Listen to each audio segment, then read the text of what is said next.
Për rastin e Gjilanit, ku u vranë 3 persona, ai persona me dashuar dhe me të kaluar kriminale të dyshimt, të cilët ne kemi pas në procedim, kemi pas arrestu për rastet e fajdis, dhe pastaj në ndërkohë janë liru. Është e pamundur gjitha rastet e vrasjes apo rastet e rënda të parandalohen për shkak që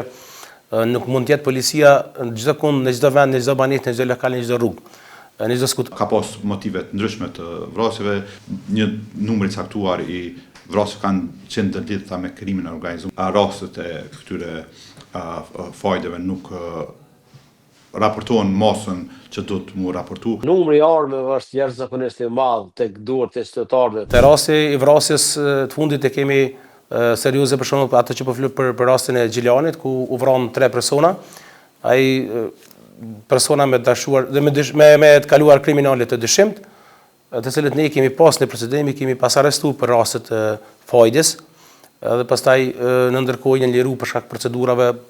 të limituara që aktualisht Kosova i ka këtë ligj,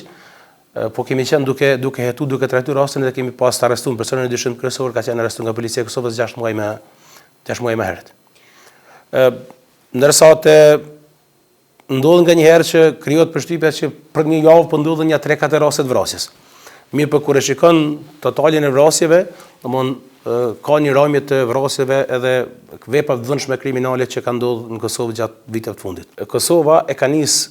jetën e saj pas luftës në vitin 2000 me 260 vrasje. Pastaj kanë lëviz 170, 158, 130, 150. Vitin që shkoi ne kemi pas vetëm 17 vrasje të raportuara. Në këtë vit kena 18. Do të thotë rënja është shumë rapide në krahasim me ku kemi qenë dhe ku jemi, po është e pamundur gjitha rastet e vrasjes apo rastet e rënda të parandalohen për shkak që nuk mund të jetë policia në çdo kund, në çdo vend, në çdo banesë, në çdo lokal, në çdo rrugë. Në çdo skut ose nuk mundemi asnjë policie bote, sado të organizuar që është, sado profesionale që është, që të futet në mendjen kriminale të dikujt. Aja çfarë e mira e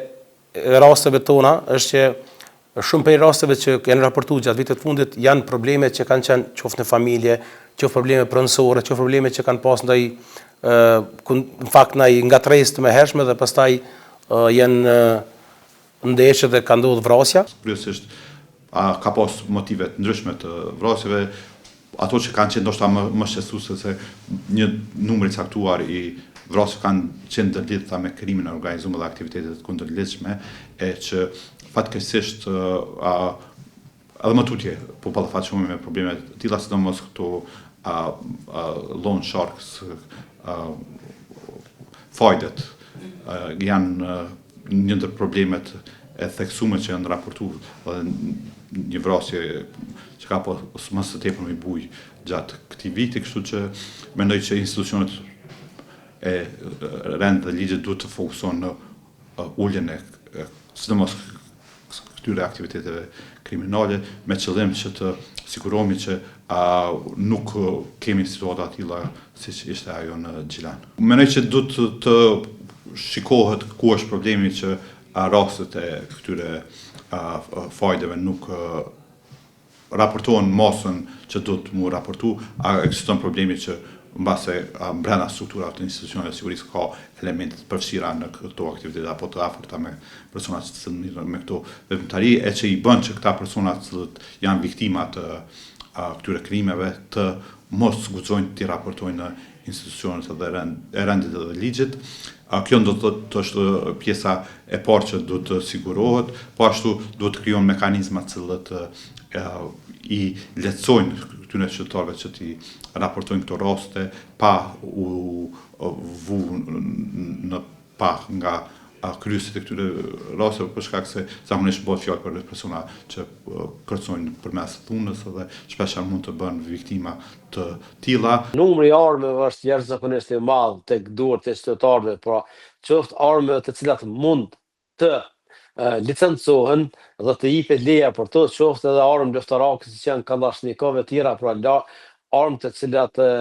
mund të vrasin në masë njerëz. Prandaj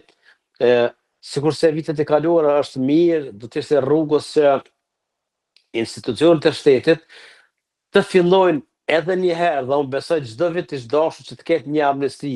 Dhe gjitha ato armë të cilat mund të evidentohen, mund të licencohen dhe të kryen trajnime të caktuara për krye familjarë në kushdo qoftë, të magazinohen dhe të mos kesh përdorur të armë, ndërsa armët të cilat nuk licencohen, pra nuk jepet leja për to,